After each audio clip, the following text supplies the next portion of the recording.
మనం ఆరాధిస్తున్న దేవుడు ఎంత గొప్పవాడు, మనం పూజిస్తున్న దేవుడు ఎంత అద్వితీయమైన వాడు అని ఆలోచన చేస్తే సముద్రాల్లో సైతం త్రోవను ఏర్పాటు చేయగలిగిన వాడు. చేయలేదు ఆయన? ఖచ్చితంగా చేశాడు కదా. బైబిల్లో ఒక ఉదాహరణ మనకు తెలుసు. ఎర్ర సముద్రాన్ని దేవుడు పాయలు చేసి ఇశ్రాయేలు ప్రజలను ఆరిన నేల మీద నడిపించారు.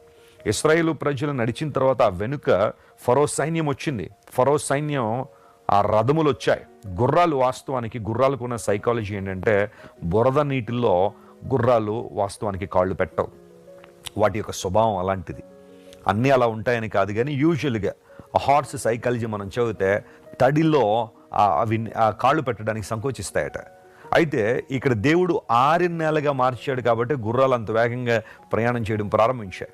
ఇశ్రాయేలు ప్రజల జీవితాల్లో దేవుడు చేసిన మేలు ఎంత గొప్పదో మీరు ఆలోచించేయండి. వారు దాటేసిన తర్వాత ఆ గుర్రాల రథాల మీద వచ్చిన ఐగుప్తు సైన్యం అంతా కూడా నీటిలో మునిగి చనిపోయారు. దేవుడు తన ప్రజలకు అఖండ విజయాన్ని